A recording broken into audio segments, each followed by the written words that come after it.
So is there a single event, a single like ile sasa ulisema I'm out? So I had a relative who joined Al-Shabaab. You know, we are coming from Mombasa, a very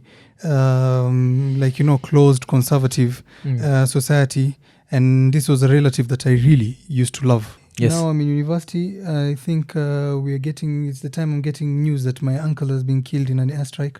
You understand, American airstrike and whatnot. Now university was completely different. Showed me, scientifically, and that shooting stars are God throwing missiles at Satan while he's trying to listen to God's secrets. This is in the Quran, for example. Okay, I didn't know that. I didn't know that.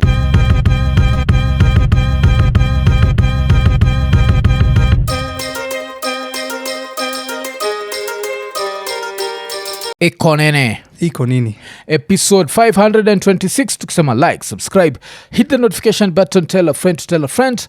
Na leo tuko na Aziz, na Aziz ni an engineer by profession, but apart from that he's an antinatalist. Atakuwa akituambia what that means, because even that's the first time nilisikia kutoka kwake, yani through yeye akiwa kwa Eotwe. Alafu apart from that he's also a former Muslim, and I'd say a modern day thinker. So as I normally say, this is the sort of conversation that if you're very sensitive and you never question anything in life, baki umelog off, otherwise you're going to get offended, and we're not trying to offend you, najua. So utajipea shughuli, baki umeenda hug wife wako, fanya kitu jo, otherwise utakuwa offended. So episode 526. So Aziz, sasa poa. Just to make a clarification, I think everyone anafaa kuangalia. I don't think the point is kukuwa offensive, and I don't think I will be offensive, because every single thing yenye takuwa natumia ni basically from text. I will not be mocking or anything, and it's things that you can go and verify yourself if they're really from Islamic sources, or they're really it's not an attack on anyone or any of the things, so everyone should watch. Yes. Okay. I normally say that because now on the side of religion that I understand is Christianity, and since I understand Christianity, I always find some stories to be so funny, so I just end up laughing about them. Talking snakes, people turning into salt, the stars one day falling from the sky, najua, because they assume stars are these two little things zile ziko huko. So in the process mu joke, so najua hiyo kuna ule you'll find a Christian who's like, why do you do that, you'll perish. Tona ukaga sitaki kuharibia siku yako, so afadhali you skip this one. But if you want to because even after we have this discussion, this does not mean that you stop believing in what you believe in. Hiyo ni maisha yako. I think that's maybe the difference between non-believers and believers. Non-believers don't actually care if you believe or not. So this is very interesting. How does someone become an ex-Muslim? Because this is something like ex-Christianity is something that happens. Why? Because Christianity you're allowed to live, but ukiangalia Islam inakuwaga ukishaingia umeingia, hufai kutoka. So how did this maybe let's start kitambo kabisa. Uli grow up wapi? I grew up in Mombasa, place inaitwa Bondeni. Kuna mtaa inaitwa Floringi, so I grew up huko around the way in Mombasa family was eco structured ni tunaishi next to our auntie and our grandmother and our uncles, and it's a community place, and kuna mosque karibu yenye huwa tunaenda kuswali, and every single person in the community as long as they are an elder yani is also watching, and is also anaweza kuambia okay, sasa hii ni time ya kupray. Tuseme kama tulikuanga na PlayStation shop chini ya nyumba yetu, anyone can come and say no, sasa hii ni fungeni PlayStation, ni time ya kuswali. So I grew up in Evo, we're a very collective community kind of setup, close to relatives and whatnot, and so and every single person was basically a Muslim. All our neighbors were Muslim. All our your relatives, every single person, you're growing up in a very Muslim society. Proximity in where you live, every 3 minutes to each direction there is a different mosque that you can pray in, and you hear the adhan, you do what and what. So I grew up in a very very Muslim conservative place. Okay. Yeah. Alafu, out of kids, you are the what born? I'm the firstborn. Oh, you're the firstborn. Yeah. Damn. Of Okay. 4 kids. Yeah.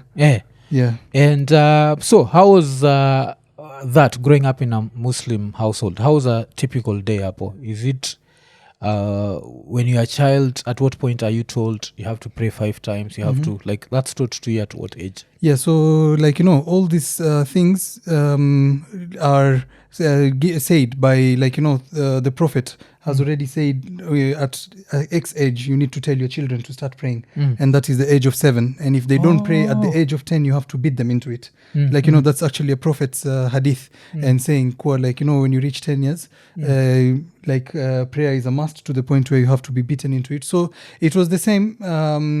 Our like, in that aspect, we were a bit lenient. We were not getting beaten, let's say, by our parents into praying, but then it was expected. It was frowned upon if you're not praying. So the normal day ilikuwa ni from 7 years now, ukiingia class 1, let's say, unaenda shule, unamaliza around 12 unarudi lunch, unakula lunch home, ukimaliza unaenda madrasa. And madrasa was 2 to 4. Yeah, and ukimaliza madrasa, then you go play, until 6 ni maghrib time of prayer. Okay. You go and pray maghrib. You understand, which is like, magharibi time ya jua inazama.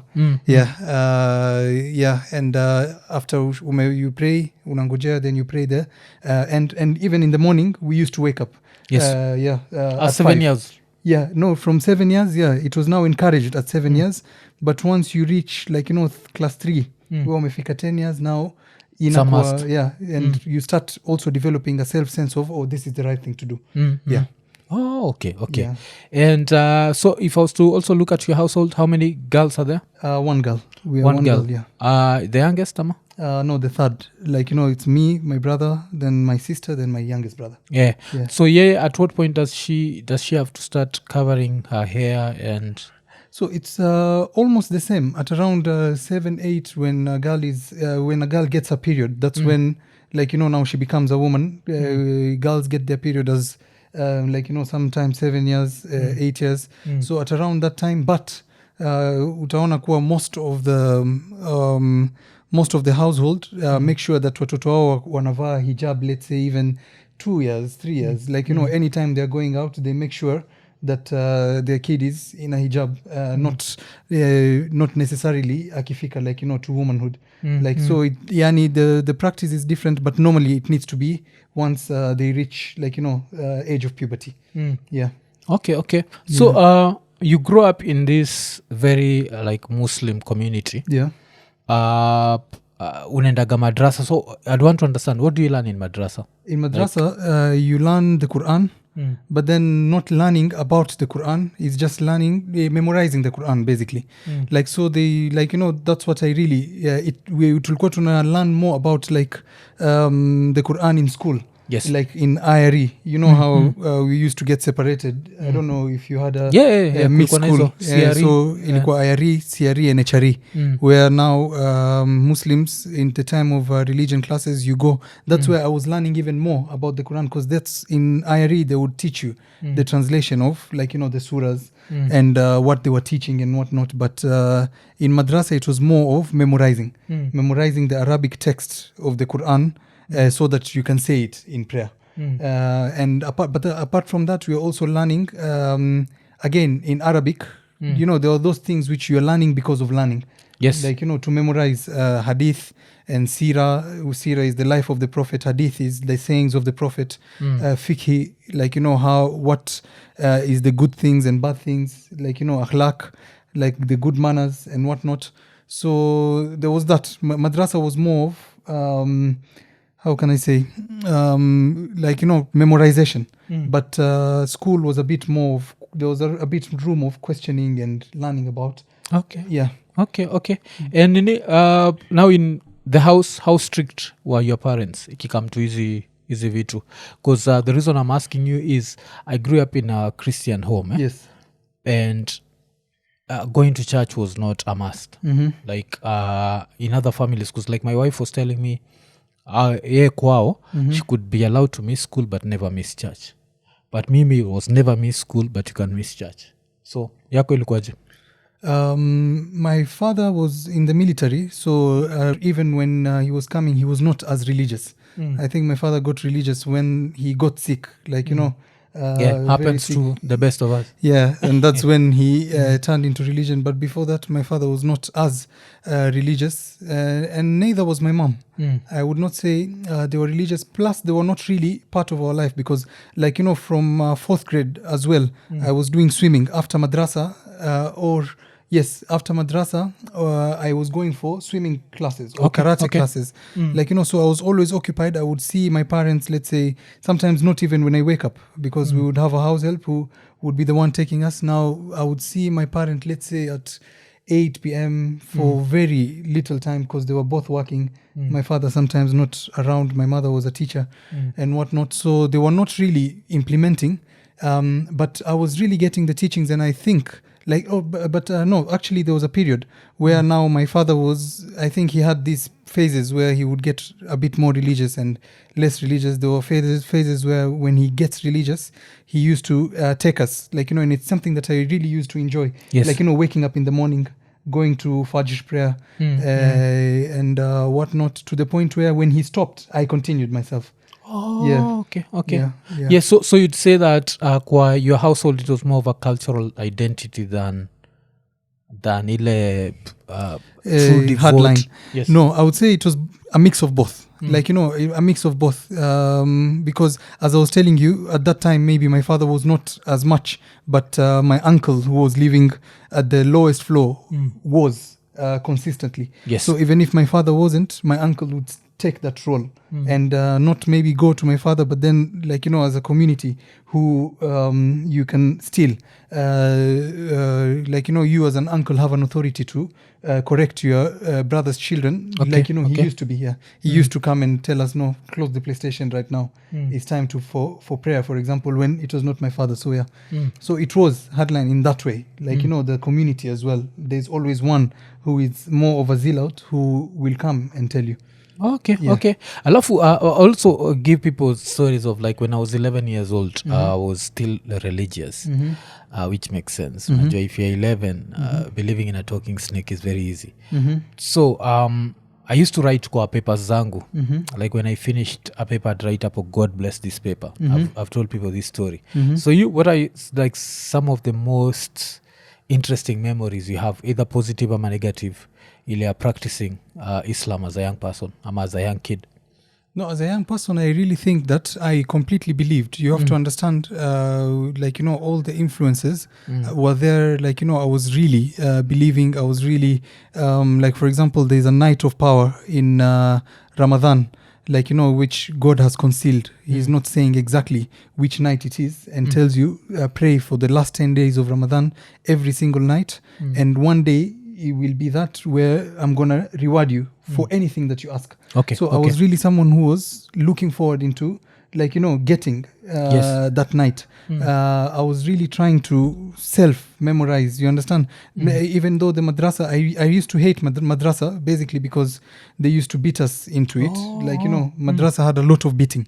Like, but and we were not learning anything. We were just going to memorize. But at school, I always used to love religious classes because I could ask questions. I could ask the teacher, like, you know, why this, why that? What about jinns? Like, for example, what do jinns do? Are they good jinns or, like, you know, spirits and whatnot, which you couldn't ask in Madrassa. So there was that dynamic. Like, you know, I don't think I was finding anything funny. I really believed that, okay, this is what the Quran is literally saying, and that's it. Okay, because vile umepanga juu ya jeans unashindwa, is it DKNY and fashion? Where is fashion coming from? No, jeans, J-I-N. No, J-I-N. Oh, yeah. Okay. Oh, yeah. So kuna hiyo alafu so before your views began to change, how would you have described yourself? Were you a devout Muslim ama you are always 50-50? No, yeah. I was a very, I think, as I was explaining, I was a devout Muslim, but always questioning. Like, I remember always questioning and trying to make sense out of religion, because we're growing with Hindus, we're growing with Christians, and I'm saying, okay, those guys are wrong, we are right. So, how do we know we are right? What if I was born as a Hindu and everyone is indoctrinated in their own way? So I was always questioning as well, completely believing, but also having some questions which I was asking. I think we had a teacher called Mr. Malala.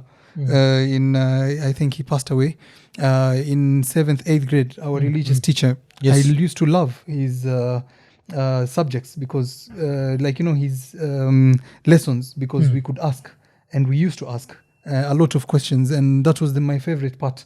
But still believing, still believing into high school. Now, that's another story which we're going into. So what basically happened, I finished 8th grade. I came to Light Academy in Nairobi, and I was telling you about the 10 nights, and while in Light Academy, I prayed.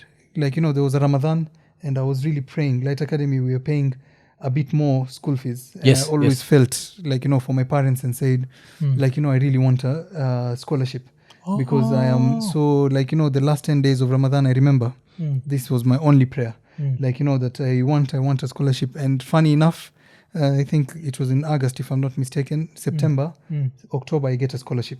Okay. A full, it was a scholarship to go finish my high school in Turkey. Air tickets paid for, school fees paid for, given money, allowance money, a full, 100% scholarship. To the point where we were given money on top.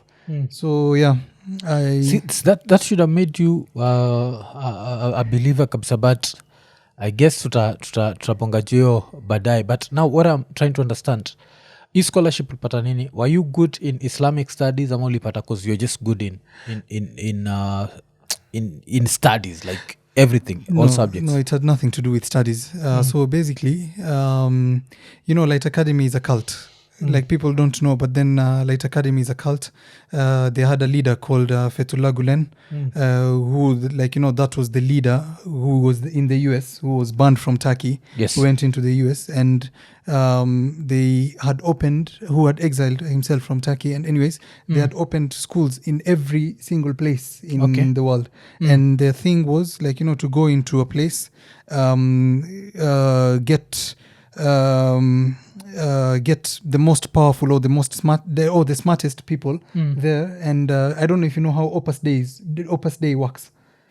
I think nishai chikigi, but I've never... Like Strathmore, is part of Opus Day. Yes. It's under Opus Day. But then, so basically what they have is, they want to try to create, using religion and schools and a secular kind of religion, create power through connections. Yes. Yeah, so, here they used to have connections with ministers and whatnot and all that. So, and they were doing the same thing in Turkey. And we were just another kind of project for them, where we were to go there to get to know what they are and all that, and then come and become almost their representatives here and part of this bigger network, that they were trying to create all over the world. Yeah.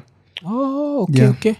So, but we'll still come back to you going to Turkey, yes? Okay. But another thing Pian is try to understand. This time when you're this kid, you pray, something happens that you wanted to happen.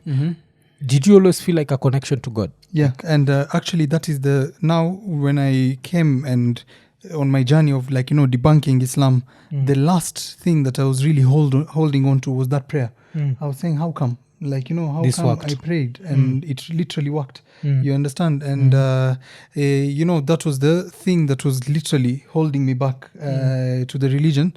But then as well, with exposure and whatnot, we'll come to those stories. But then with exposure and whatnot, that as well, fell off once I realized other things. Yeah.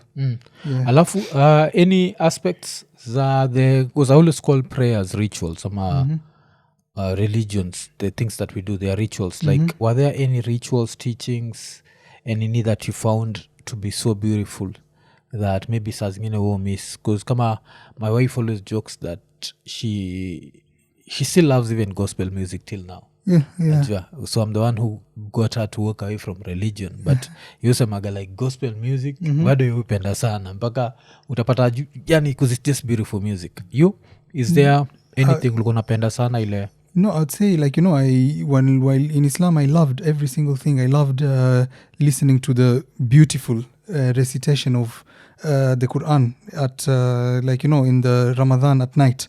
Like, our mosque was just close to the it's an island, Mombasa, and close to the ocean. I really liked going and feeling like, while you're feeling the ocean breeze and you're there listening to a beautiful recitation of the Quran, like, when adhan is said beautifully. Like, there are things that I really enjoyed while a Muslim, waking up for morning prayer. And just after morning prayer, just experiencing sunrise. These are the things that were almost priceless. Like right now, okay, you just wake up to go to work and you're not thinking, but at that time we would have conversations after the prayer and all that. We would go to swim and whatnot. So those were parts that I was enjoying while I was in them. It was not things that I was hating. Oh, yeah. Okay. And one more thing, Ramadan as well. Yes. In Mombasa, I always used to think that Ramadan in Mombasa was so beautiful. It was a time of culture, of everyone coming together. The nights were magical. Like, it almost felt like there's the foods were everywhere. They sell foods on the streets and whatnot. So there's all that, culture that comes with that, which is very beautiful. Or still, even after leaving Islam, while I was still culturally Muslim, because culture was Islam was the only way I could relate to my parents and my family. I still used to enjoy things like Ramadan. Okay. Because you've reminded me, like when I was at Olympic Estate Primary School. This is in Kibera. There used to be this friend of mine who'd invite me for Eid al-Fitr. And it was beautiful. It's one of those things where, like, my childhood memories, nilienda huko kwa Eid al-Fitr kambili. You get to eat like a lot of food. As a kid, the way food is this very whatever thing. So I understand. But now kuna vitu nizataka kukuambia utuexplainie because we don't know. What's a hadith? So in Islam, like, the for you to become a Muslim, you have to say the words La ilaha illallah Muhammadur Rasulullah, which means there is no God but Allah, and the Prophet Muhammad is his last messenger. So there are two parts of that, God and the Prophet. So one of them is God, and now there's the which is his words are passed through the Quran, which is the Islam, the indisputable word of God, the Quran. And now the Quran is the holy book, it doesn't go to much detail, but then it's the clear warning, the clear sign, it really explains itself as a clear book. And then now you have the hadith. Now the hadith are sayings of the Prophet. So the Quran is basically the word of God that comes to the Prophet, but the hadith are the sayings of the Prophet, what the Prophet did, how he did things, and whatnot. So there is the Quran and the hadith, and that is so one is God saying, and this other one is how the Prophet has lived and whatnot. Alafu adhan is the call to prayer. The call to prayer. The one that you hear, Allahu Akbar, Allahu Akbar, yes. So which other words do we need to learn? Because unajua naona ukizisema, unasema like I understand them, so I'm trying to guess the meaning. Because kama hadithi kwa shindwa, because hadith kwangu ni hadithi. No. So assuming ni stories. So there's the Quran, there's the hadith, there's tafsir. So I want to come into how I think you'll also ask me and we'll get into that.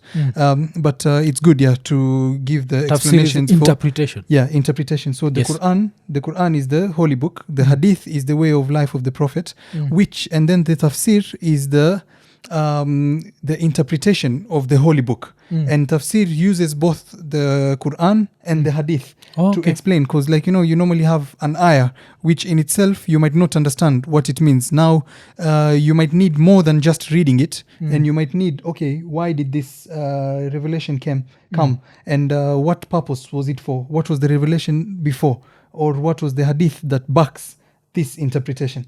Because however much the Quran says it's clear, there's millions of interpretations. There are Muslims who say that the hadith is not a source of Islam. Like only the Quran is the source of Islam, and I will come into that and how problematic, for example, that becomes. But yeah, Quran, hadith. Quran is the primary source. Hadith is a secondary source, and then tafsir is what to interpret. Okay. So now let's go back to you getting the scholarship. So when you get the scholarship, you're a believer, but you have a few doubts.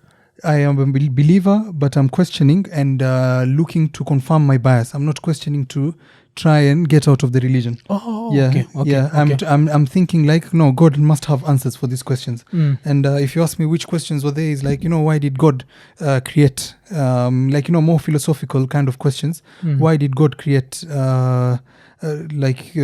people? You understand? Why if God wanted to be validated, angels were already doing it without fail. Because in the Quranic chronology of things, angels were created before humans were. So if God really wanted validation, he already had all validation. Why did he almost want beings which will fail? Fail. So those kind of questions, but I was looking to stamp my belief, not really trying to get out of religion. So at what age are you traveling to Turkey? I think I was 13 or 14 from one. Damn. It was that young. And actually, at that time, the biggest problem that I came to see later, I had also, you have to understand, for me to also get out of religion and my antinatalism and what it was also because of how my parents were also acting at that time, because the scholarship were a lot of, by the way, you're asking about the scholarship, it was only mostly Muslims. We had a Christian from Uganda, but anyways, African students who were going into Turkish high schools. We were 9 of us, but then overall I think it was almost 150 kids, not all from Light Academy, many who were not very financially stable. So I had a lot of people from Kibera. But then I remember by that time I was going and we did not go. I did not know how long I was going for. My parents were not sure whether to send me or not because I was really young child. But I really wanted to go. I said, no, I really want to go. I don't know what. But there was really a traumatic experience that happened at that period, because as I was going, we didn't know how long we are going for. And I'm at the airport, there are hundreds of hundreds and thousands of people who had come to send off their children. No one from my family was there. So I was alone. I was actually taken by the school bus. They don't know. Why didn't your parents show up? It's one of those things I say, you people really just wanted to get probably rid of us because there was no one. And I really remember looking around. People from Kibera had rented matatus and whatnot with families packed. And I was alone. And I remember at that time, it was those kind of things where it now detaches you from this, these are my parents and stuff like that. Because I don't believe there was any reason I was going for almost 2, we didn't know. Will I come back 4 years and whatnot? But there was no single person who had come to see me off. And I realized, I'm alone in this life. Okay. And how's that flight? Had you flown before? I had. I think, by the way, the way I know Eric is, I'm also a pilot, qualified pilot, I have a CPL, commercial pilot license. So my father was really interested in flying. I think he made me fly when I was a real young kid. I think maybe 3-4 years, if I'm not mistaken, to Nairobi. So I'd already been. Because I'm trying to imagine that your first flight, uko peke yako, kuna turbulence uko juu, you know all those things, maybe you are the sort of person who gets their ears blocked, because like I always tell people, my ears get blocked to a certain level of extreme pain. So for me nakwaga, if I don't travel within 6 months, waga lazima nisikie uchungu. So I have to always make sure that nimefly within 6 months so that my ears stay, otherwise it's so painful that unasikiaga ni kama, I don't know how to describe it. It's extreme pain. So the first time I experienced it was a flight from Nairobi to Mombasa. So of course I was able to handle that. Then by the time narudi nika notice I didn't feel any pain. Okay. Then the next time I think nikaisikia sijui wapi. So when I had a very long flight, nika make sure that nimeenda Mombasa, nikarudi just to unblock my ears, and then so nikuwa try to imagine that. And then now mkafika Turkey. Yes. So mkifika Turkey, you're this kid, you're alone, but you're with these other kids, eh? Yeah, with these other kids who are like, you know, by that time my family, like, you know, my friends. Yes. Who picks you up at the airport? At And the where airport, are you taken? The school. Now the school picks us up. Like, you know, the school picks us up, we go to the school. The school is a dormitory, like, you know, it's a four-story building, which 4 stories are classes, and at the top is a dormitory. Yeah. So basically that's where I spend my next 4 years in my life. Yeah. Oh, okay. Yeah. Okay. And how but was... we come back, we were coming back every summer. Yeah, every so summer we come back. unakuja Kenya? Yeah, we come back to Kenya for like 2 months. They pay for our tickets, and then we go back. That was so good. That was so good. And then how was school there? Because school in Kenya comes with a certain level of violence. Although umesema kwako Madrassa was more violent than school. Yeah. But hii school ilikuwa hapa Kenya, hiyo Light, mko mnachapwa? No, Light hatukuwa tunachapwa. I think Light was one of the best. When we went to Easy Mafanki and zinaitwanga nini? Music festivals. Yeah, when we went to music festivals, like, you know, tulikuwa tunaletewa mabaga na machipo. We used to get all the girls because, like, you know, we were not tucking in. Ilikuwa ni your shirt iko hivyo chini and what not. We used to wear polo shirts, so tukienda kama hivyo funky tukiletewa lunch, like now you have girlfriends because mnaletewa juice, watu wanaletewa maugali manini, nyinyi mnakula burgers na chipo. So like, you know, it was hatuko tunachapwa, and going into there, like, you know, Turkey hawachapwi. So I'm guessing yes. Yeah, Turkey hawachapwi. And so yeah, now it was 4 years of still though a religious school. More religious than what I expected. Like, you know, it was a school that where watu wa huko wanapeleka watoto wao ndio wakue a bit aligned to the religion. You understand? Because it's also still part of, like, you know, ni kama Strathmore ikue na dormitories, and they kind of do wakona kama hizo, it's an Opus Dei basically. The same concept they tried.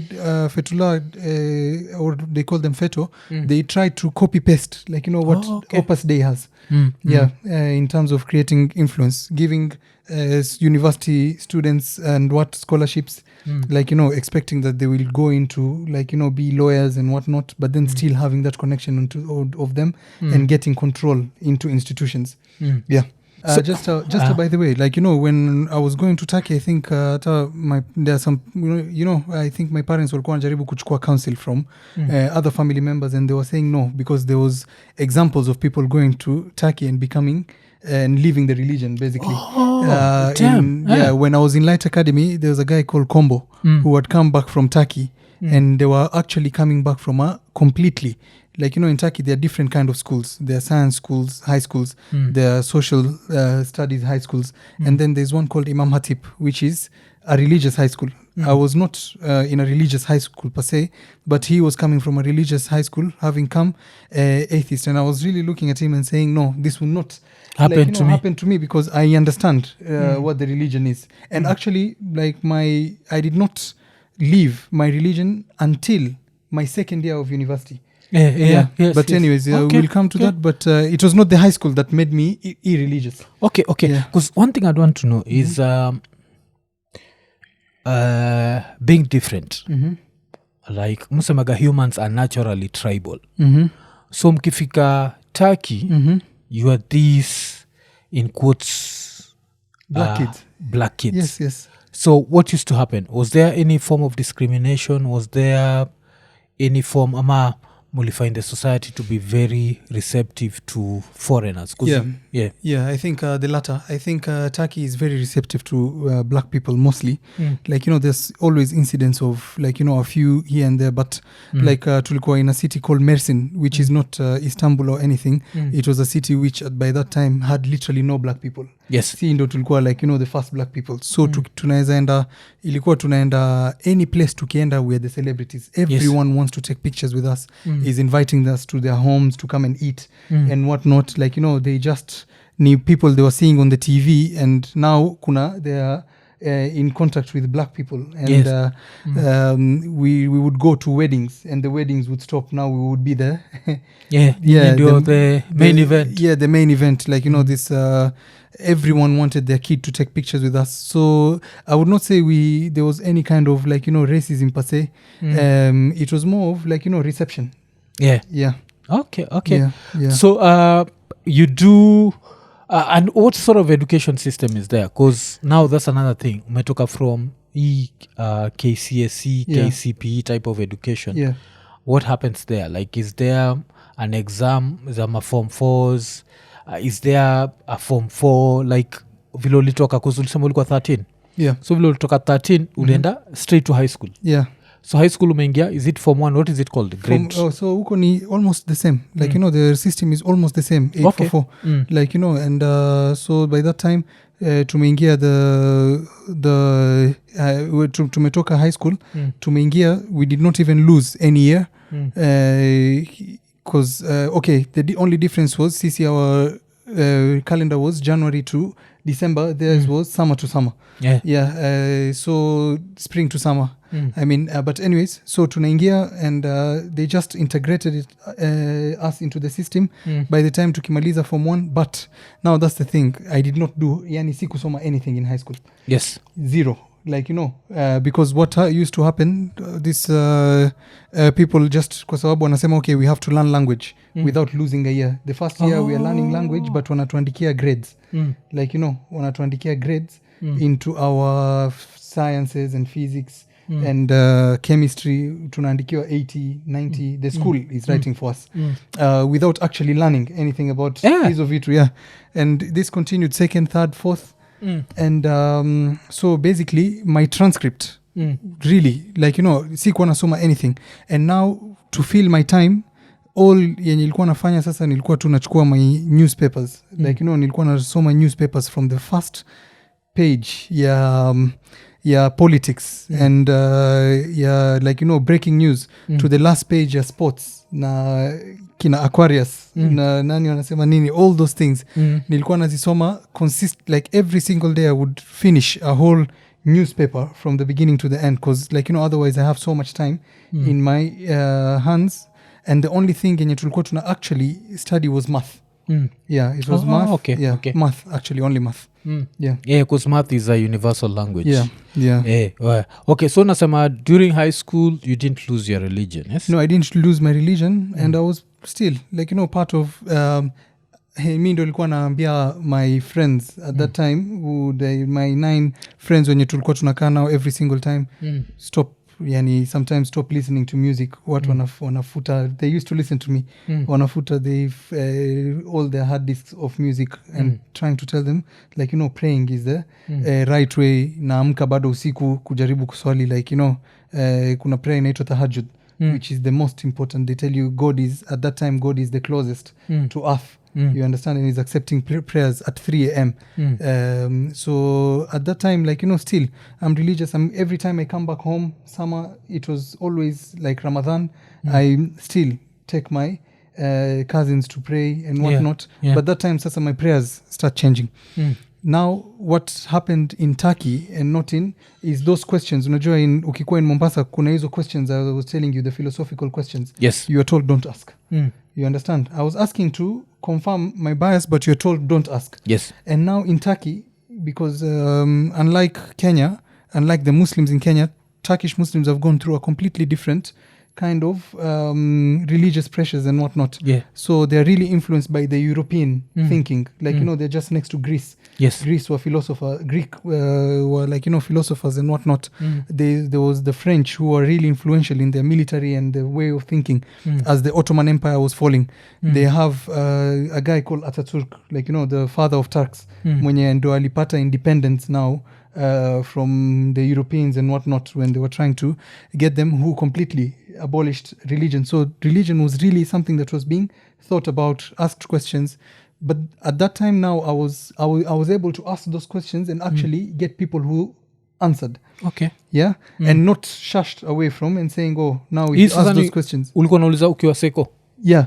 So ukiwa seko, like, what are you asking? I'm asking the same questions that I was asking, which I was being shushed off and told, don't ask this question. Was God bored? Why did God bother create humans and all this suffering and whatnot only to get validated? Now, at least, like, the answer that was supposed to make sense to me was kuna jamaa anaitwa Said Nursi.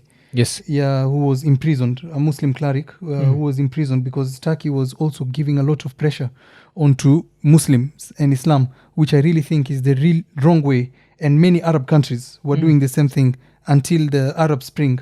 Like, when all these Arab countries revolted against the dictatorships and whatnot, all those dictators were trying to do the same thing, which is dismiss Islam. Like, put Islam down. Like, make, close the adhans.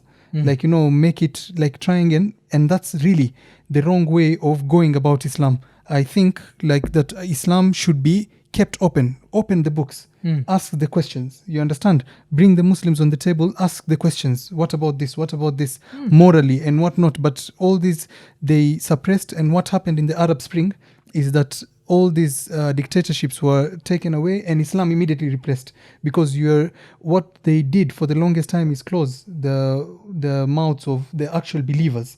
Okay, I didn't know that. Yeah. So that played a role, like they were trying to suppress the religion. Yes. Like, Muslim Brotherhood in Egypt, like, in Syria, like, all those people is the people with power were people who were like, just being supported by the West and whatnot. And they went at it the very wrong way, which was suppressing, trying to like, quiet all religious. In Turkey, there was a lot of quieting. Hijab was banned in Turkey for universities. You think Turkey is a Muslim country, but then they had a big period where hijab was banned.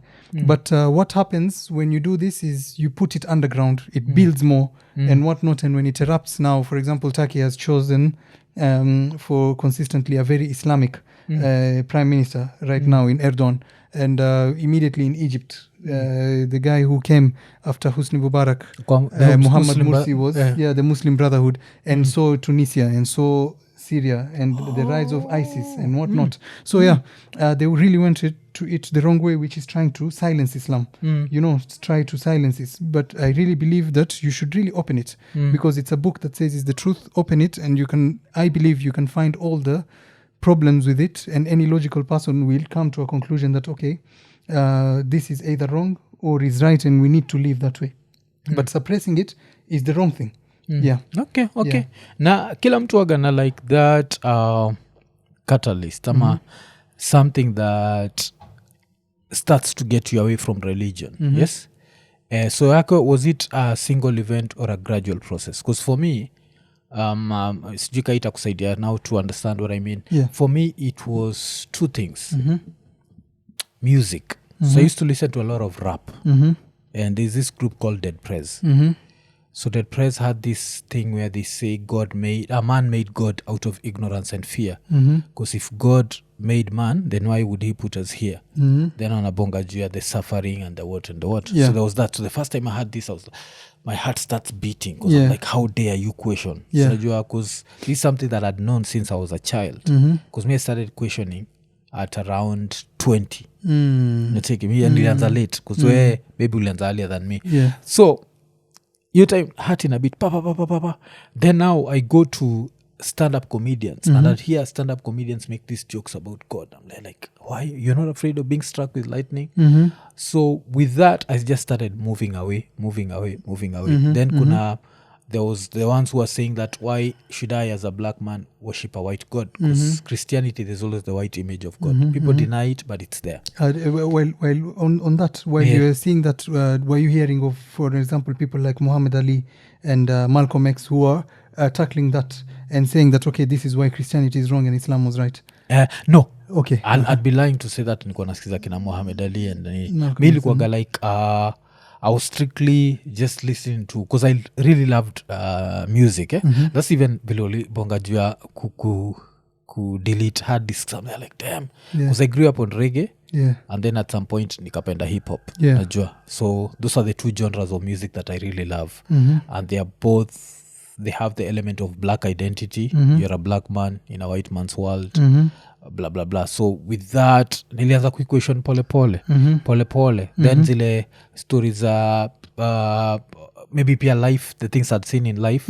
Like I always say, like one of the moments that stays in my head is when I saw my mother mourning my father, and just seeing that this woman cry, and then a few months later she loses her firstborn daughter, like as if hii pain ingine ilikuwa nothing. Konene, so nimeinterrupt show kukuremind juu ya Lemfi, na sunajua Lemfi inakupatiaga an opportunity, especially kwa huko masaids za US, kubaki umetumia pesa Kenya haraka, nusisahau transactions zinakuwaga free. Lakini saizi kitu moja ile nimenotice, kuna wasee wengi sana wale wako States wale wame sign up to Lemfi, lakini jo bado hamja transact jo. That first transaction jo baki umeifanya, make sure umetransact at least $100, ndio baki umepata $20 cashback.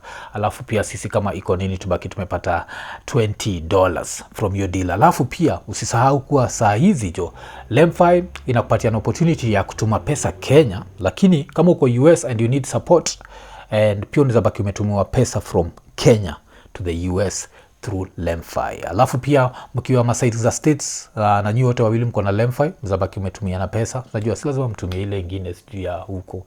Tumia tu yetu ya mtaa, Lemfi to Lemfi hapo haraka. Alafu vile pia musemaga siku hizi kuna vile unazabaki umelipa till number, na pia unazabaki umelipa pay bill direct. So tuseme you're doing like this construction project, and you need to deposit do kwa bank account fulani, na uko na pay bill ama a certain company and you have the pay bill, you can just do that through Lemfi. Then upatie raya fulani, alafu since uko States ya mwe kucheza jo. So unangoja nini jo? Changamka haraka. Baki umefanya that first transaction kutumia Lemfi. Usahau ni promo code ni EKONENE.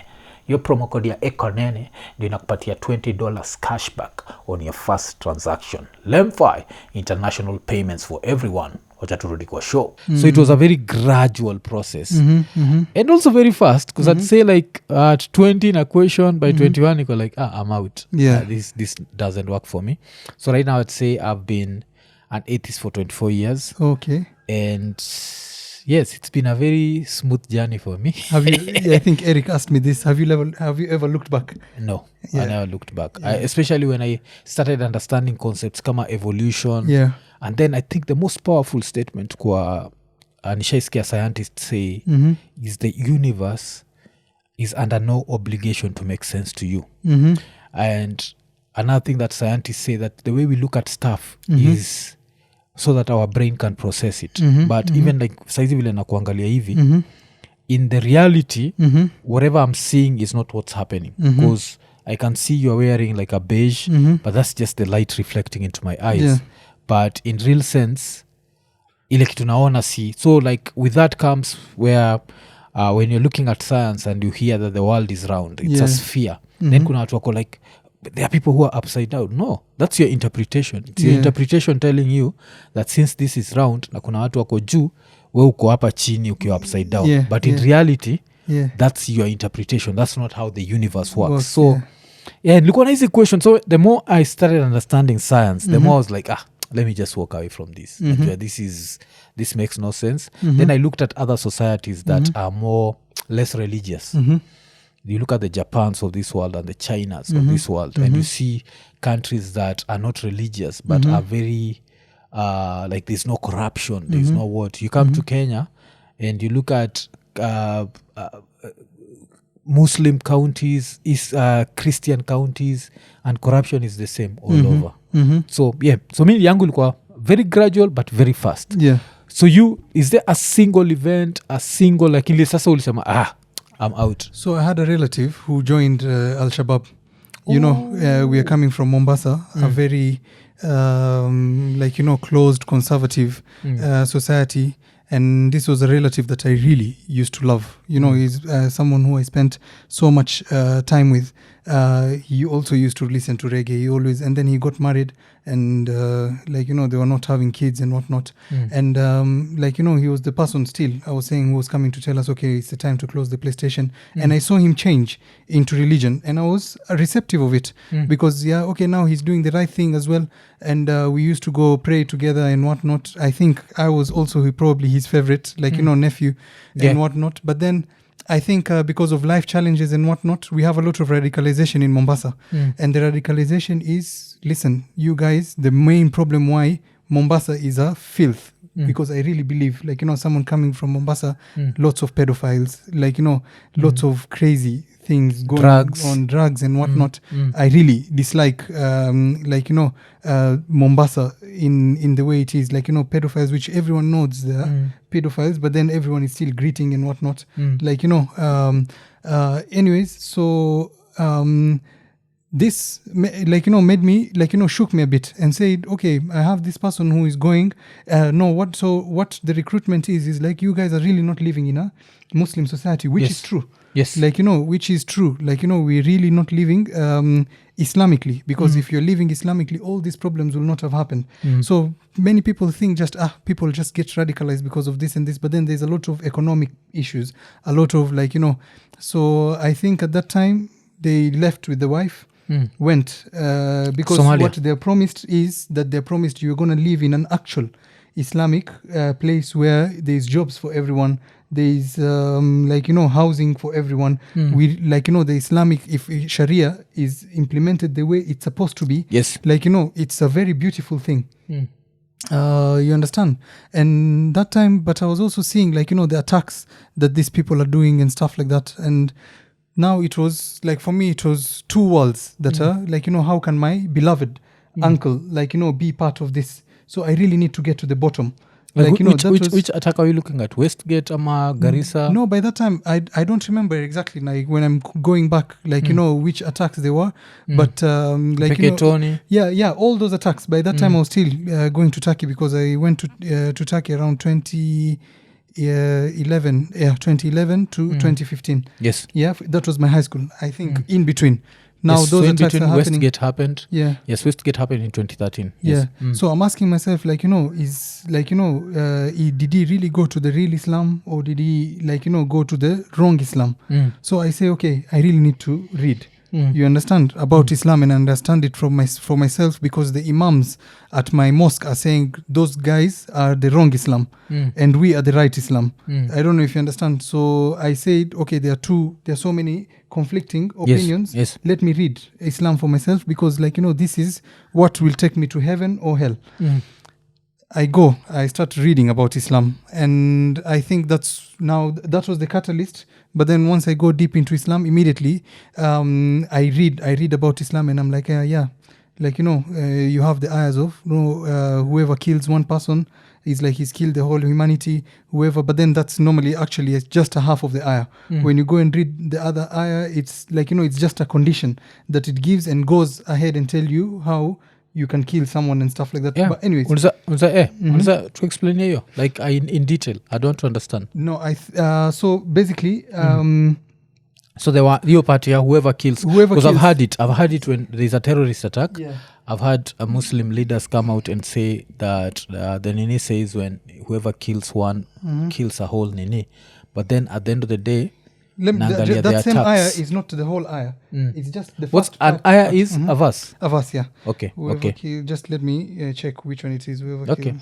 Okay. Yeah, because kuna hiyo nini hizi vitu najua it's a very interesting journey, man. And then during that, when you are questioning, did you ever have these moments of panic where your heart would beat fast and you're wondering what? Because with Christianity, I always say that I was so conditioned that every time I questioned, I expected to be struck by lightning or to just collapse immediately. So just let me just read. It says, it's in context of the people of Israel. It says, because of that we decreed upon the children of Israel that whoever kills a soul, unless for a soul or for corruption in the land, is as if he has slain mankind entirely, and whoever saves one is as if he has saved mankind entirely. So it doesn't end there. It continues, and our messengers had certainly come with them to clear proof. Then indeed many of them after that throughout the land were transgressors. I think there's another ayah that comes after it. The ayah, and it gives conditions basically on how to So and then just the ayah after says, indeed the penalty for those who wage war against Allah and his messenger and strive upon earth to cause corruption is none but they be killed or crucified, and that their hands and feet be cut off on opposite sides, and that they be exiled from the land. This for them is a disgrace in this world, and for them in the hereafter a great punishment. So it just doesn't end as whoever kills someone. There is a condition of who now to kill. Just the ayah after. It tells you, like, if you come and fight against the people of God and you transgress. And when you look at, like, if Al-Shabaab in Somalia is saying that we just want to create a Sharia place, and our Kenyan army is going to fight them, like, in there, now they're saying, they're looking at this ayah and saying, like, God has told us, if you come to our lands to come and try to fight us when we're just trying to create our own Islamic understanding of, like, how law and what should work, we are justified to kill you. And so these are not things that are that are far-fetched. You understand? Okay. Yeah, so I started reading about these things. Sorry, I think you had asked me a question before that. As when you're still looking for Nini wanakuuliza if there's always that level of fear, because I always say that with Christianity, when I was starting to question, I used to be very afraid, because at any moment I expected to be either struck by lightning or to collapse immediately, because that's the sort of God I'd been told to worship. It's a God who can ignore your prayers, but can never ignore you questioning them. So where did you have those moments like, I'm questioning this and I'm afraid, like? I had those moments. I had those moments until when I knew for sure, like, Islam, like, at least for me, like by reading the Quran and whatnot, is man-made. Like, I really used to be fearful because I was fearful, like, of like, oh, maybe I'm going to this direction now, in trying to look for the truth. You understand? The catalyst was that, trying to look for the truth. Now, while looking for the truth, like, so I read, I think by that time I had read this verse, for example, and I was armed to say that no, Islam is just peaceful. They don't have any of this thing. Like, they have another surah, which is a Makkan surah. By the way, surah is chapter. Ayah is a verse. So, like, the surah, the Quran is divided into two, Makkan surahs and Medina surahs. Makkah surahs were surahs which were brought down to the Prophet in Makkah, where the Prophet was the minority, basically. And Medina surahs are where now the Prophet was actually powerful. Two different Qurans, according to me at least. In Makkah, like, Makkah surah, there is something, like, for example, lakum dinukum waliyadin, there's a surah called Kafirun, which is, like, people who are the kafirs. Non-believers. Infidels. You believe what you believe, I will believe what I believe. Let's not touch each other. But the moment the Prophet gets to Medina and gets powerful, now the language changes. Now it's, if you're living under us, you need to pay taxes. Now when you're doing this and this and all these things, now I had all this information before that, like, before coming to see all this, because, like, the way Islam is like, so many people don't know what they're believing in. So many people, because the Quran is in Arabic, and they tell you, okay, for you to understand the Quran, really, either you need to really study Arabic, or you really need to listen to a sheikh who has studied Arabic for him to tell you what it means. So I went and read like, there's this Netherlands Prime Minister's book, I think Great Wilders, very against Islam. It's this guy who used to... Was he a prime minister? No, I think he was just a minister. Maybe he's a prime minister now. I don't know. Great Wilders. Because I think he was just... see, this guy who used to walk around with security, even within Nini itself, huko Netherlands, because his life was always at risk. Alikuwa ameambiwa gawe tukikupata utabaki. I think he's that guy. Yes. He was just a member of the House of Representatives. What is he now?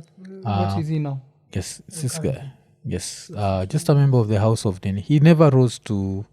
Yeah, so he has written an anti-Islamic book, and my thing was to now read it to debunk it. Yes. Basically, I was like, okay, why are these Europeans writing things about Islam that have no sense? I read, now I come and I read, actually, Islam really does say this. I go and read about, sex slavery.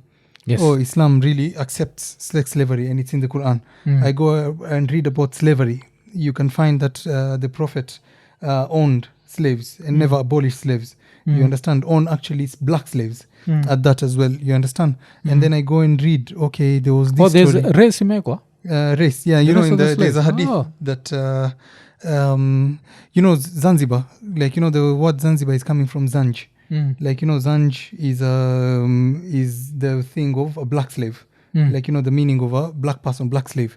Even in Turkey, if they wanted to be racist to you, they will call you Zenji. Yeah, and for example, in Islamic history, there was a place where there was the Zanj rebellion, where these black slaves were fighting against the Muslims at that time, and it was one of the most brutal war in the history of Islam. Okay. But anyways, now I come and read all these things, to try and debunk them, to try and say, okay, this guy is thinking the same way, Al-Shabaab is thinking about Islam, and ISIS is thinking about Islam, and that's the wrong way. You understand? But I come and read and realize, that's actually the right way. Those things are actually written in Islam. I don't know if you understand. And now I come and continue. So kuna hiyo story ya keep slaves. So the sex slavery story, Muslims used to go to war. Once they go to war, they kill all the men, and the women, they take them as bounty. So they share amongst them, and Islam allows of the surah of the women, ironically, Islam tells Muslim men that allowed to them there are 4 wives, they're allowed to marry 4 wives plus have as many sex slaves as they possibly can, and sex slaves are those ones who they get from there. So now I go and read, now you have to understand I'm in Turkey and I'm reading about also the Turkish Ottoman history, because the Ottomans were also caliphs, were Muslims, and they had sex slaves, you understand? They literally, we used to go to palaces of the sultans, and they had places called harems, where all the sex slaves, the women that when they go somewhere, they would take over. They brought back the women, and the women used to stay there. Okay. And the harems were sex slaves, but also the people who were taking care of them were also black slaves. Now, at that time, I'm also developing this black identity because I'm in a European country, and I'm saying, okay, I'm developing this African identity, and I was really wondering, how did the Muslims treat the blacks? You understand? And I'm realizing, okay, before that, the story that we had is for the first person who read the adhan, which was a black person, which is called Bilal, and the Prophet or the companion of the Prophet freed him and turned him into Islam. So we always thought okay, Muslims are really good with black people, you understand, because they were freed slaves, but no, they had slaves. Later on I'm coming to realize, to the point where slavery in the Arab world, in the Islamic world, has only ended because of British pressure. 1960s, 1990s is when these Arab countries have been banning slave trade. I don't know if you understand, and actually abolishing slave. Yes. So I go and read about slaves, I go and read about sex slavery, I go and read about child marriage, which I always used to think it's just these Islamophobes who are trying to say, but you go and look at hadith. Okay. Yeah, you go and look at hadith, which, as I explained, is the secondary source, and Aisha, which is the Prophet's child bride, is saying herself that the Prophet married me when I was 6 years old and consummated the marriage when I was 9 years old, in multiple hadith, sahih hadith. The way hadiths are also graded there's Sahih, which is true hadith, Okay. and Hasan, which is like might be true, might not be true, but is good. So there's that, and then there's Daif hadiths, which are probably false. Dhaifu. Yeah, Kuzinacheki sahihi, dhaifu. Daifu, yeah. Yes. Okay. It's super interesting. Yeah. Yeah. So of course so you're questioning hizi vitu zote hii time uko Turkey, uko sasa university. Now I'm in university. Yes. Now I'm in university. I think it's the time I'm getting news that my uncle has been killed in an airstrike. You understand, American airstrike and whatnot. Now university was completely different. My university was the complete opposite of my high school, where my high school was conservative and religious. Turkey is divided like that. Yes. My university is completely liberal and free thinking. Yes. And first year I'm still praying and whatnot, but I'm still reading about all these things. I'm now coming into contact with atheists, and I'm like, oh, there are people who really don't believe and nothing is happening to them. You understand? And they're not out here raping and killing. They're not out here raping and killing. And every single time I'm having debates with them, they're actually smart people. You understand? Who are telling you, no, but then this and this. Now I go back and read again. Now I come and read about the historical, like, how did the Quran come? Because one of the main things that Muslims cement that the Quran is perfect, they say it was never changed. Unlike the Bible, who you can get everyone with their version of Bible. But then quickly I come and realize now, actually, the way the Quran came didn't come as a book. It was situations which are happening to the Prophet day to day, and people were coming to ask questions, and Yes. God used to bring through the Prophet, like, tells the Prophet and the Prophet tells people. You understand? Like, for example, like, there was one incident where, like, the Jewish people came and told the Prophet, like, if you're really the Prophet, there is a story that you will know. You understand? And the story is ABC.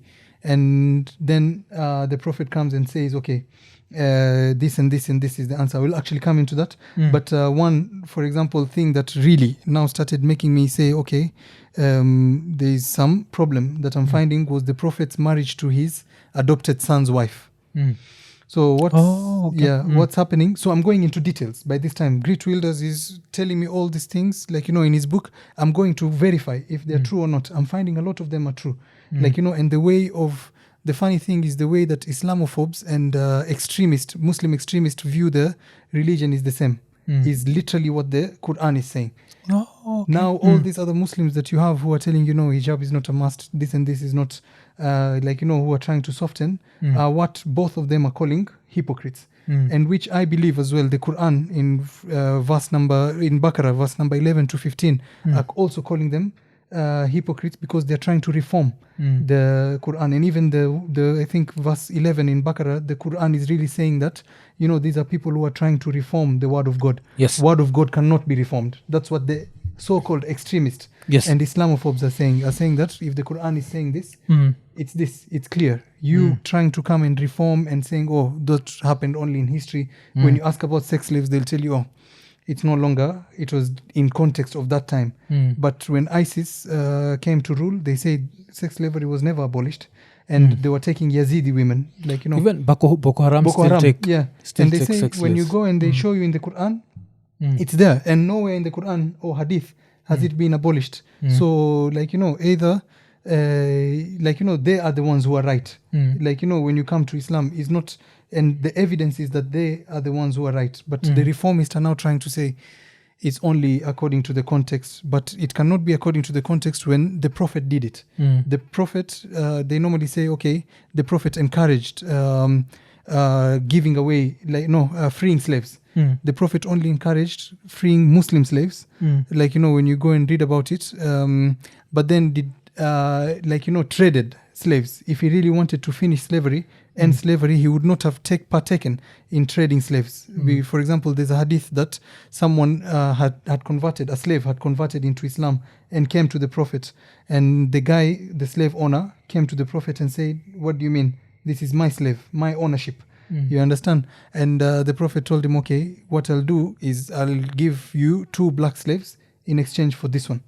You understand? So in those things, it was like a wow. And this is a sahih hadith. It is not a dhaif. You understand? It is the highest grade of hadith. And these are things that are written in the Quran. Yes. You understand? Aisha being a child bride, the Prophet was 53, the girl was 6. You understand? Because that reminds me of Majuzi Naida, the one story that was trending, where hapa in Kenya, there was a young kid screaming. Yeah. And the young kid was trying to be married off to an older man. Yeah.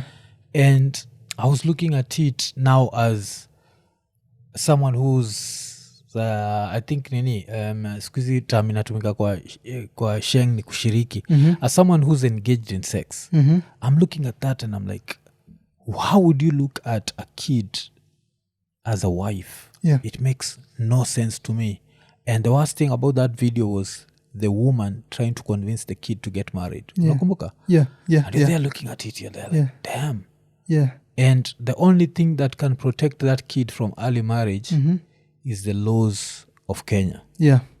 You understand? Yeah. Like the laws of the land don't allow that. Yeah. But so all these things, like, when you see them and they're happening as we speak, like, kama hiyo, then the person will come and tell you it's accepted in Islam. And when you go to Islam, it is accepted. And people will try and say like, okay, Aisha was really not 6. She was just saying her age to be that, but they recalculate it using her sister's age and whatnot, but the hadith says I was 6. And when you come, then we say, okay, and other people completely deny hadith, by the way.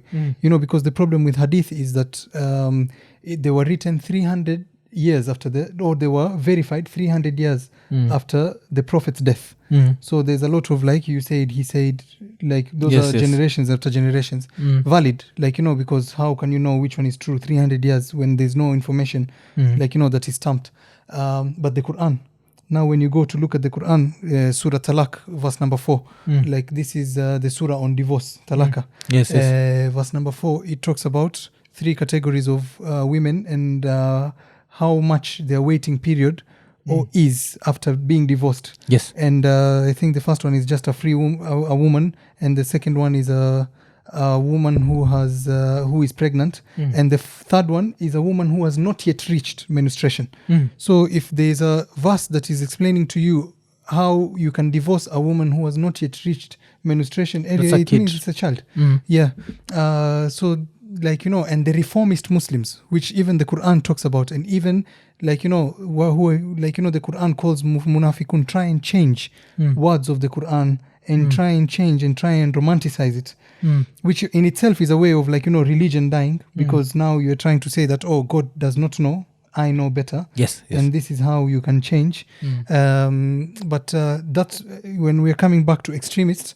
I realize that what people are calling extremists are not really extremists. They're literally following what the book is saying. I don't know if you understand. Yes. Yeah, and so now I started having problems with the book on a moral perspective. Yeah, and now, for example, women, like just the fact that a man can marry 4 women. I'm a feminist. I really believe, like, in feminism, and a man is equal to a woman. But then I'm seeing, like, why is it one man can marry 4 women? The testimony of a woman in Islam is half the testimony of a man. Yeah. It's written in all kind of things. And I'm like, wow, okay. Now, but then you have to make yourself convinced that it's God's wisdom. Yes. Yeah. Yes. And that's the Abrahamic religions. One of the things that stands out is God is sexist. Yeah. It's always, the woman is always beneath. Because I think with Christianity there's a story unclean, where if a woman is on her period, she's considered unclean. And a period is such a natural process that how does this make you unclean? Understand? Like, it's one of those things where now you can't pray, now you can't, you can't do this, you can't. Okay, so you're looking at all this, you are at the university. Are these thoughts, are you sharing them with someone amoko solo too? No, I'm sharing them on Reddit. Like, I go now, I realize there's an ex-Muslim Reddit. I start asking my family, my friends, like, and I'm realizing people really don't have answers to this. Most Muslims don't even know that these things exist. What they're told is just the first part of that ayah that I just read, that whoever kills someone, they don't even know that it's in that context. Now I go and look, now I go into, like, okay, now I'm realizing this, they're not standing with my morals, you understand? And I'm like, okay, now in university, another thing that really opened my eyes was evolution. We really had so many professors. I took I'm a mechatronics engineering student, but my university, very beautiful. I really think it's the best university in the world. You are... It's Sabanji University. Yeah. So you are allowed to change your major until the second year, and all these other things that you had studied, you will be counted as electives. Yes. You understand? So we go in there, there are all these social political classes which you have to take. You're an engineer, but you're taking all these other classes and you're free to take other electives. I take genetics because now evolution intrigued me. Evolution was like, okay, there's all this evidence, of bones and whatnot, and you can see in species how they have evolved. When you go and read how Darwin went to Galapagos Islands and saw adaptation over time and how tortoises were different from one island to another, and you imagine over billions and billions of years, and science is evidence proved and whatnot. And I was like, damn, how is evolution, how did God not know about evolution? Yes. You understand? And how is Islam against evolution? And now I go into science now. Now the moral part I've already checked. Now I go into science. Now when you go into science, they tell you Islam has a lot of scientific miracles and whatnot. Yes. And you never hear about the scientific mistakes. Now, for example, there's a as I told you, how the Quran used to come, it did just come out as a book. You understand? It came as things that were happening in the Prophet's life, and he was saying, okay, this and this is what God has told me to tell you. Yes. You understand? And now there was for example, the flat earth. The Quran is a flat earther. Oh. Yeah, and people don't realize it's a flat earther, but then the why do you think it's flat earth? So there's a incident where the Jews, normally they used to be the ones who had knew about prophets and whatnot. Most prophets, even according to Islam, were of Jewish descent, Solomon and whatnot. And so they came and they had the recipe basically for knowing whether this is a prophet or not. So they asked him, if you're a prophet, you're going to know these 3 questions. Yes. And the question number 1 was the people who slept in the cave. How many years did they sleep in? How many were they? And so basically the details about that story. The question number 2 was about a king who ruled the whole world, traveled all the way to the east and to the west. You understand? About that king. And number 3, about the soul. So when they came and asked him, the prophet told them, I'm going to answer you tomorrow. Tomorrow comes, he doesn't have an answer. But in the way, it was happening according to, Islam is that Gabriel used to come and talk to him to give him the verses. He doesn't give them the answer. The second, the third, this is to prove that he's a prophet. Many days pass and people are like, oh, you're not a true prophet. And now Gabriel comes, and that's where the inshallah comes.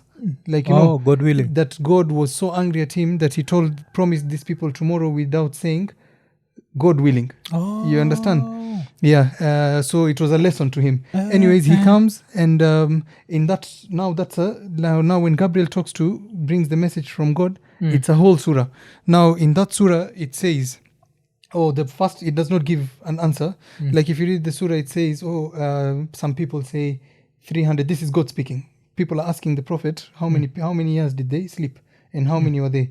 God says they might have slept 300 years, or it's in Surah Al-Kahf, the surah of the cave. They might have slept 100 years, maybe 20 years, maybe they were 11, maybe they were 9, but God knows best.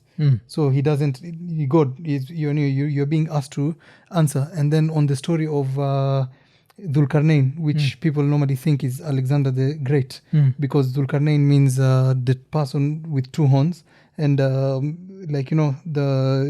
Alexander the Great had a helmet which had 2 horns. It says that he went so far to the east until he found people where the sun was rising and the people were not protected from the sun, and he went so much to the west until he found the setting place of the sun, which is a muddy spring. So that's a flat earth. You understand? okay. But now how the modern Muslims have changed it. If you go and look at all the tafsir, the understanding of the Quran from all the way before, you can see consistently, like beginning with Tabari, all the way until it was common knowledge that the earth was round. They all thought that he went to the west and found this place. Okay. But now the Muslims have changed and have added a bracket written as if. They have changed now the word wajada, which is in Arabic is find. They have changed it to mean that way only in that instance, because the same word appears like almost more than 5-6 times, and in each of them is literally finding. But now in this case they have changed the meaning in the English translation and added brackets of as if like to be in his perspective, that he did not really find the setting place of the sun, but he actually just perceived it to be. But then the question becomes, why did he have to go west to do that? Like, you know, everywhere in the world you can perceive the sun setting. Yeah, but then so like, you know, things like this showed me, like, you know, scientifically, and that shooting stars are God throwing missiles at Satan while he's trying to listen to God's secrets. This is in the Quran, for example. Okay, I didn't know that. I Yeah, didn't yeah. know that. Yeah. Because even Nini, the funny thing is, I think one of the things I noticed when you were talking to Eric is we talked about how Baghdad used to be this place of intellectuals, yes? Yeah. And I remembered, like Vilome Bongajo evolution, Yeah. I remember that there was this story that the Yeah. first people to suggest evolution were Muslims. Yeah.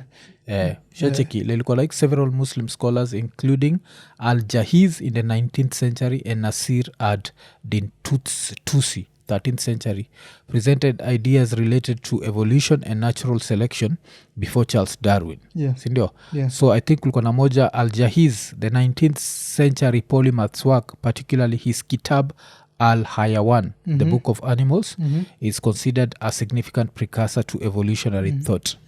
And he observed and described the struggle for existence. All species compete for resources with the environment influencing their survival chances.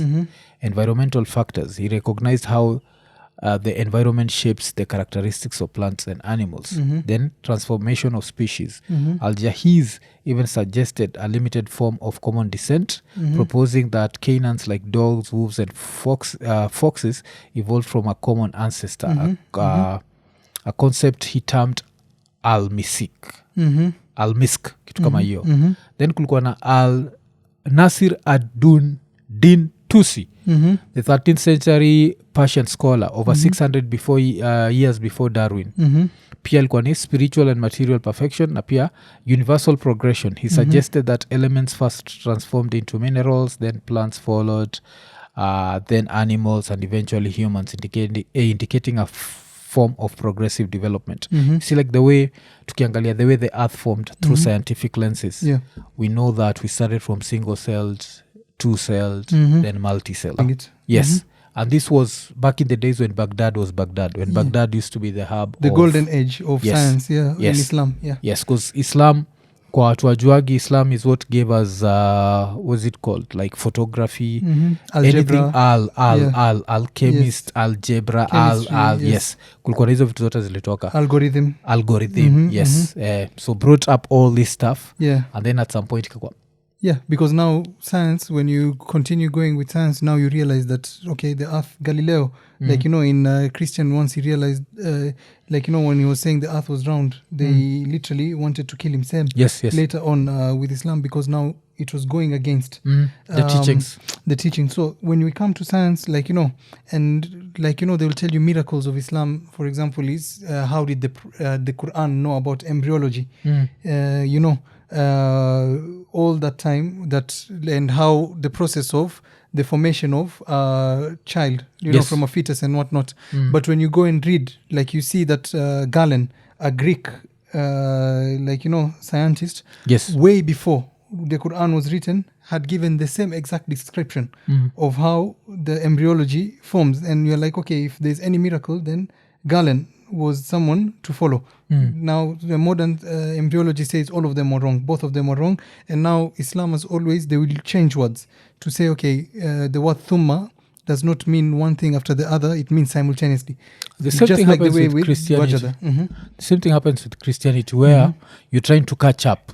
Science ikisha dispel myth inakuwa metaphorical. So inakuwa metaphorical. So kama the world was created in 6 days, inakuwa you see one day in God's it's like 1,000 years. Yeah, same with Islam. And then uko like, but the earth is over 4 billion years old. So that what does that mean? It's not 4,000 years. It's 2,000 because you see kuna BC before Christ and you understand? Kuna kuwagana hizo zile you just see someone who's trying to catch up and change. Alafu pia to me even when I was questioning first ilikuwa hiyo one of the things that stood out was why is it that everyone is always born in the right religion? Yes. Yeah, so if you are Hindu you're in the right religion, if you are Christian you are so tuendelee. I think then apart from the scientific, which when you come and see all of them were either but so what fascinated you with evolution? Like what made you understand? Because people have always these dumb arguments where someone will tell you, if we evolved from monkeys, why are they still monkeys? So what nini ilifanya uka so basically evolution, just the way that we used to read it, like the fact that we have things called carbon dating where you can carbon date bones. The bones are facts. And then how you see, like for example, when you go and really read Darwin's book on how he thought evolution happened, how different environments put different pressures, and over a very long time they changed to become completely different species. I took a genetics course, as I was telling you, and in there we were literally putting flies into jars and looking at their phenotypes and seeing how they're changing. The fact that we have 99% DNA with chimpanzees and 50% DNA with bananas and all that. And, the evidence is overwhelming. And the fact that just like, in COVID, like when the virus was changing, you understand? And because bacteria and viruses, unlike other things like humans, don't live for 8 years. The lifespan is very short, and with short lifespans they can change as quick. And when you come and read about mutations and you read about the process and whatnot, and you see it every single place, when you look at the documentaries and everything from trees and whatnot, the evidence is overwhelming. Actually right now Muslim scholars like Yasir Qadhi have started trying, because he's a PhD holder and whatnot, and he's an imam.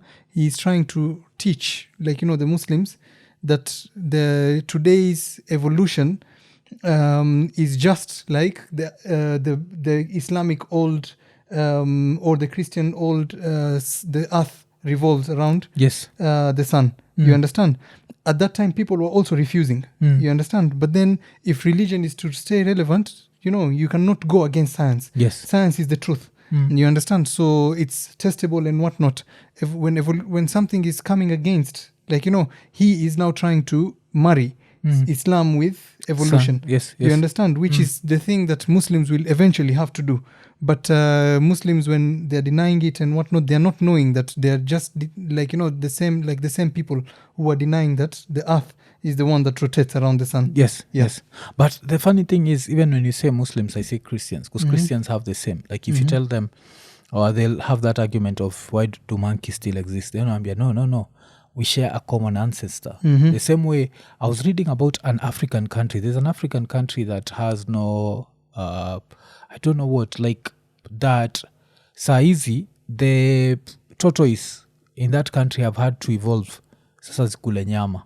Because it's such a dry place that hakuna plants. So tortoise za hapo ni carnivorous. And you understand the way tortoise zinakuaga.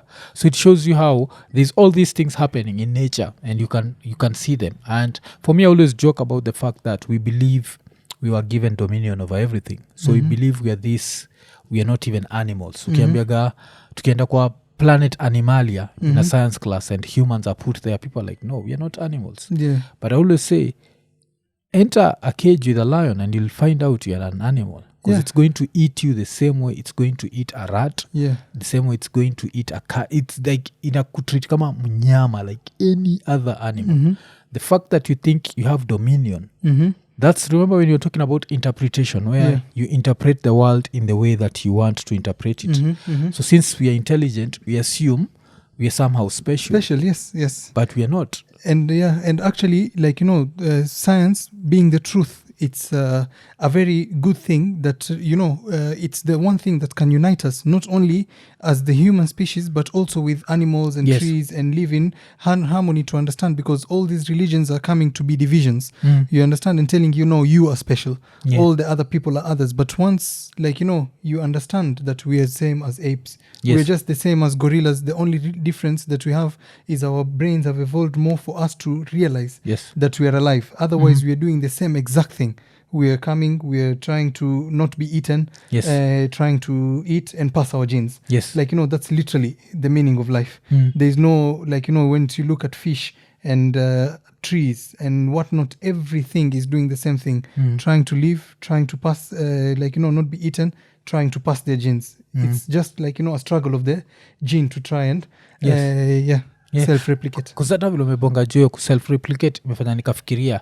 I actually feel like, because I always say that humans being one of the few species that have sex for fun compared to the others that have strictly for procreation. I always feel, of course this is an untested scientific theory, but I always feel like these species of humans that disappeared, akina sijui Neanderthals and what so the ones close to Homo sapiens.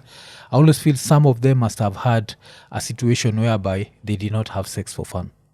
Probably, because if they were not having, because you can try and imagine how many humans survive strictly because someone was trying to have fun, then by accident they existed. And I always feel like if the only reason we had sex was for children, we'd disappear. Because a lot of people would be like, ingekuwa hakuna fun yoyote, it's just strictly children, tunaenda natembea hivi unanusa madem alafu tunge disappear haraka sana. No, but then I think evolution makes it fun. I don't know if you understand.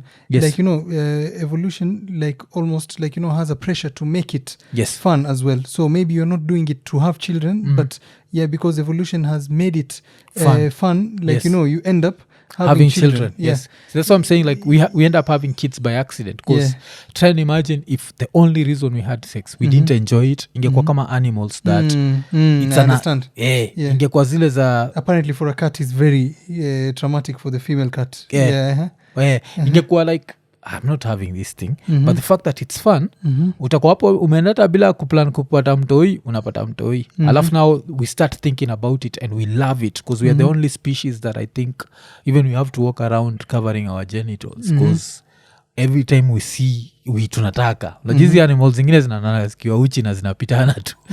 Weenda zako, acha mimi niende zangu. But so evolution, of course that was interesting. What about the study of the universe? Does at some point when you look, because I always say the more you understand the universe and you understand that it's this very big place, it's this, and it's an expanding universe, and you learn that Earth is just a speck of dust.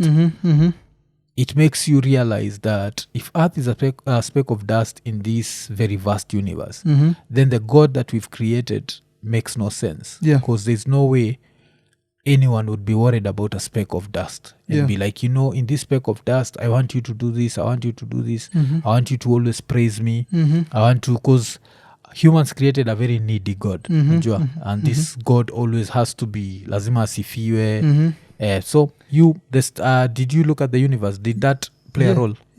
So that one, like, now I'm in a place where now I'm getting exposed to philosophy and how small we are, and how, like, in the history of the world and the universe, how humans are like, I think if you put it in 1 year, I think we are the last 20th of a second, if I'm not tunakuwaga tuna survive ni place kidogo sana. So, like, but then we have made ourselves so important, you understand, and it's just us, like, once you come and realize, like, when you come and realize, like, when you look at it philosophically now, why did God create humans? God created humans, like, for example, in Islam, it's so that God created humans and jinns, like, because jinns are also people who have free will, only so that they can worship God. And I'm like, okay, and this is the philosophical question that I always used to ask. And in Turkey, I told you, like, the answer that I found was, imagine an artist.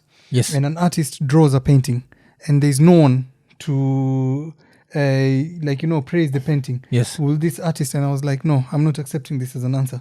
Why? Because if God is self-sufficient, he would not need people to tell him he is good. Yes. At art, for him to understand that he's good. Lesser beings. Yes, greatness does not need to be told it's great. Let alone now, what people are saying is that God, this artist, created people who can perceive art, all the universe and whatnot, and pointed a gun onto their head and told them, you have to praise me. You Yes. understand? For my art. And if you don't praise me, I'm going to ban you forever. You understand? This, number one, is a needy God. Or he just wanted. Muslims will tell you that God doesn't need anything. And I say, okay, if he doesn't need anything, if he was needy, it would have made sense. That, God is needy of, human validation and Yes. validation and free will validation, to the point where he created all this suffering and hell and burning and people going through all this just so that he can feel good. But if he is not needy, it makes him a worse God, an evil God, because what you're trying to tell me is that he just wants to. Yes. The validation will not add or minus anything in his existence. Like, God will not be a lesser God if people don't validate him. But then you're telling me that he has created all suffering, all hell, that people are going to be burned forever and whatnot, just so that he can get validated. And when people don't validate him, he's going to burn them forever. Yes. And keep them alive only forever. I said, human validation is a human trait. We look for validation. Social media, every single thing. And we have taken our human trait and put it into a God and created a God of that. Yeah, I think that's, I remember when I was quoting Dead Presil, a man created God in his own image. And yes, that's basically it, because God is needy. And apart from that, God, and when I joke about Christianity, I always joke about the fact that in heaven there's going to be milk and honey. And I say that milk and honey, like, I don't want milk and honey. I don't think it's a good meal. So my joke is always like, if I was to go back to religion, I think I'd be Muslim, because at least there is 72 virgins. Do I actually want 72 virgins? No.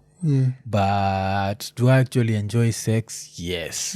But have I reached a level where I enjoy sex with one woman? Also, that have reached that level where I do not need to have sex with other women. I'm just satisfied na moja. I didn't think I'd ever reach that level, but I reached there. So, history of 72 virgins, someone wrote to me and told me it's wrong. It's nowhere. So how true is it? Is it a real story, ama ni story tu mtu alikaa chini akaanzisha rumor nayo?